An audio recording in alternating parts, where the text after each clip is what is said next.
Unfaithful is a 2002 American erotic thriller film directed and produced by Adrian Lyne and starring Richard Gere, Diane Lane, Olivier Martinez, Erik Per Sullivan, Chad Lowe, and Dominic Chianese.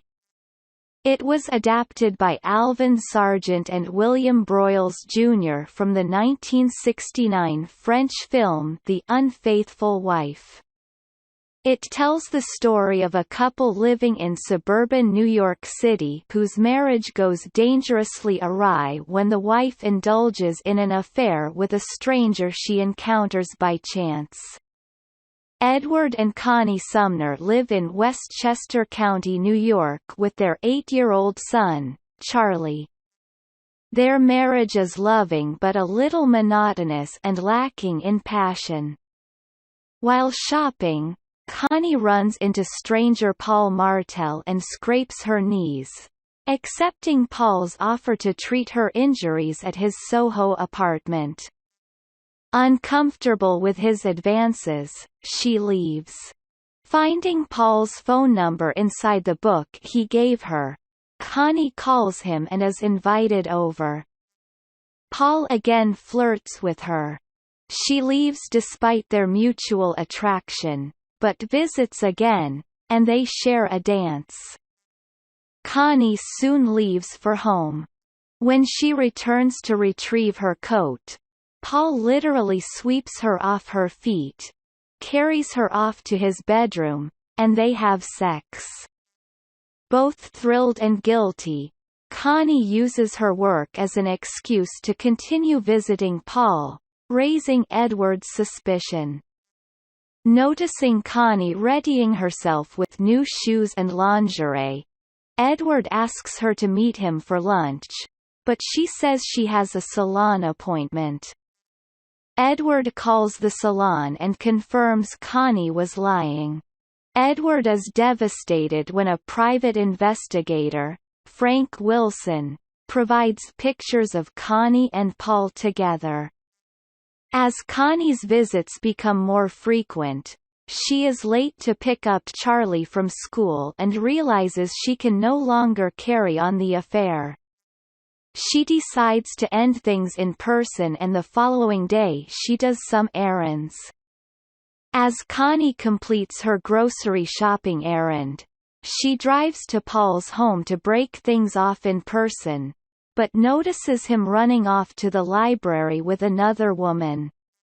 She jumps out of her car and runs to the library to confront Paul and the other woman. As she is in the elevator alone with Paul, she asks him how many women is he seeing, but Paul avoids answering the question and tells Connie that the other woman is just a friend and nothing more. She then tells Paul that she doesn't want to see him anymore and mentions their affair is over. She also calls Paul a liar and tells him that she hates him. However, as she angrily storms out of Paul's apartment, he manages to chase after Connie, pushes her against the wall, and begins to seduce her. As Connie tries to resist Paul's sexual advances, she eventually gives in to him and they have sex in the hallway of his apartment. She leaves, narrowly missing Edward, who has arrived to confront Paul. Paul lets him into his apartment and they discuss Connie. Edward is stunned to find a snow globe he had given her in the past, which Paul explains she had gifted to him. Edward snaps and fractures Paul's skull with the snow globe, killing him instantly.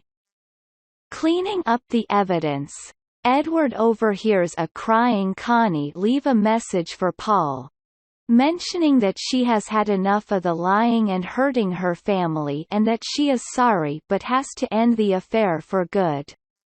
He erases the message and later dumps Paul's body in a landfill, but is plagued by flashbacks to the murder. NYPD detectives arrive at the Sumner home, explaining that Paul's estranged wife has reported him missing. Connie claims she barely knows him, and the detectives return a week later to reveal that Paul's body has been discovered. Edward and the detectives notice Connie growing visibly distraught upon hearing the news. Connie lies that she met Paul at a fundraiser which, to her surprise, Edward corroborates. Later, she finds the photos of her and Paul, realizing Edward has known about the affair. She also notices that the snow globe has been returned to their collection. Sharing a meaningful look with Edward, she realizes he murdered Paul. They argue, and Edward says that he wanted to kill her instead of Paul. In the days that follow, Connie discovers a hidden compartment in the snow globe containing a photograph of her, Edward, and an infant Charlie, with a loving anniversary message. As she burns the photographs of her and Paul, Edward says he will turn himself in, but Connie objects, saying they will find a way to move on, and they appear to return to